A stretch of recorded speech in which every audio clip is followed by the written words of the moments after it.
सबसे पहले तो ये बताइए कि ये स्पेशल इन्वेस्टमेंट फैसिलिटेशन काउंसिल, ये SIFC जो है, इसको आप किस तरह से देख रहे हैं? मैं आपको पहले थोड़ा सा इसका बैकग्राउंड बताना चाहता हूँ।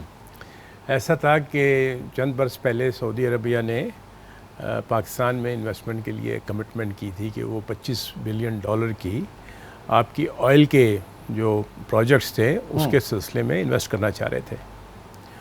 और वो यहाँ उनके डेलीगेशंस आते रहे और उनके आने के बावजूद भी कोई पेशरफ्त नहीं हुई। तो जब पहली मुलाकात सऊदी फरमा रवा की हमारे चीफ साहब से हुई, तो जो मालूमात दी गई हैं उसमें ख़ुद उन्होंने बताया कि उस वक्त जो है एक ही मामला उनसे डिस्कस हुआ कि पाकिस्तान में इन्वेस्टमेंट कैसे की जाए, और जो ये बार बार $2 बिलियन $1 बिलियन हम मांगने चले जाते हैं, उससे हमारा कैसे छुटकारा हासिल किया जाए।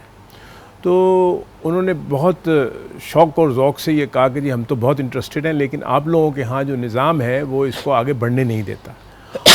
और आप जानते हैं कि वो निज़ाम ओवर पीरियड ऑफ टाइम ख़ुसूसी तौर पर जो गवर्नेंस है ना, ये चलती है ब्यूरोक्रेट से। ब्यूरोक्रेट्स ने जो है मुकम्मल तौर पर कोई भी डिसीजन मेकिंग का अमल जो है वो रोक दिया, किसी फाइल पर साइन नहीं करना। रेड टेपिज्म नहीं, रेड टेपिज्म नहीं, बल्कि उनको जो नैब के हवाले से जिस तरह से कैदो बंद की सोबतों से गुजरना पड़ा, डर खौफ और इल्ज़ाम। अच्छे ब्यूरोक्रेट्स, बहुत अच्छे ब्यूरोक्रेट्स ऐसे हैं जो काम करना चाहते हैं। मसलन अभी आपने जिक्र किया एडवाइज़र का, जो कि SIFC में सेक्रेटरी का रोल अदा कर रहे हैं, one of the finest bureaucrat of Pakistan. लेकिन ये कुछ लोग कर नहीं पाते थे, तो उसके लिए कोई एक नया स्ट्रक्चर जो है उसकी सोच पैदा हुई कि इसको आगे लेके कैसे चला जाए। तो इसमें जो एक इसको लीगल कवर भी दिया जाए और इससे जो है वो किन शोबों में मुल्क को इन्वेस्टमेंट्स की ज़रूरत है, वो भी एक बहुत ज़रूरी अमल था जिसको समझने की ज़रूरत थी। तो इस पर एक बहुत यानी गहरी नज़र डाल के इस स्ट्रक्चर को सोच विचार के बाद, और मैं उसमें दोनों तरफ से जो जितने भी उसमें शुरका हैं, जो कि इंटरेस्टेड पार्टीज़ हैं, उन सबको क्रेडिट दूंगा। वो जो आपकी पॉलिटिकल साइड पे, ब्यूरोक्रेसी की साइड पे, फ़ौज की साइड पे जितने भी स्टेक होल्डर हो सकते थे, उसके बाद फिर बिजनेसमैन कम्युनिटी से भी सबसे मशवरे हुए, और उन मशवरों के बाद जाकर ये स्ट्रक्चर जो है ये मुझे नज़र आता है कि अब अच्छा, बुनियादी फ़र्क सर हमेशा हमने ये देखा कि इससे पहले जब भी बात हुई, क्योंकि असल बैलेंस ऑफ पेमेंट का है, वी नीड डॉलर्स, कि हम अपने ज़र मुबादला के ज़खायर को बढ़ाएं, हमारे रिजर्व्स को बढ़ाएं।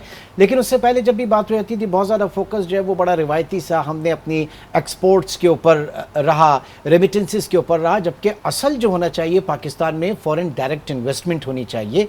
और over the period of time हम देखें कि 2008 समथिंग जो है वो तकरीबन $5 बिलियन के करीब रहे, और उसके बाद तो $1 अरब $1.5 अरब ये रहा। तो इस मरतबा ये एक पैराडाइम शिफ्ट है कि आपने ये 3-4 सेक्टर्स हैं, इनके अंदर फॉरेन इन्वेस्टमेंट को आपने फैसिलिटेट करना है, उसको थोड़ा सा स्पीडी करना है, और जो इम्पेडिमेंट्स हैं इस पूरे स्ट्रक्चर के, सिस्टम के, जो आपने ब्यूरोक्रेटिक उसका भी बताया, उन सब का खात्मा करना है।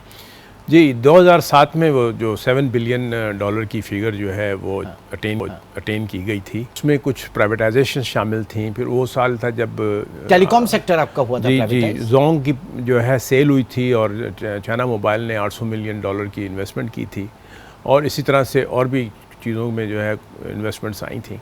लेकिन इन्वेस्टमेंट जो है ना, वो अगर आपको ग्रोथ दिखानी है इमर्जिंग मार्केट्स में, डेवलपिंग मार्केट्स में, तो आपको 22 से 25% का इन्वेस्टमेंट रेट चाहिए। और पाकिस्तान में जो है वो 11%, 9%, 11%, इससे ज़्यादा जा ही नहीं सका, क्योंकि हमारे यहाँ सेविंग रेट्स जो हैं, वो सेविंग में भी वो जो हैवी बोरिंग जो गवर्नमेंट करती है वो भी उसमें शामिल हो जाती है। वो 13% से ज़्यादा बढ़ा ही नहीं, सिवाय चंद एक सालों में जब थोड़ी सी इम्प्रूवमेंट आती नज़र आई थी।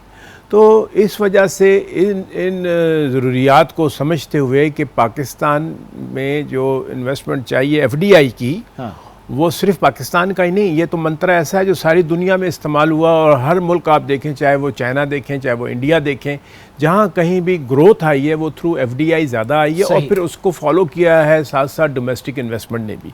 ये दोनों पलड़ा बराबर के पलड़े हैं। ये नहीं कि आप सिर्फ FDI पे जाएं और लोकल इन्वेस्टमेंट को छोड़ दें।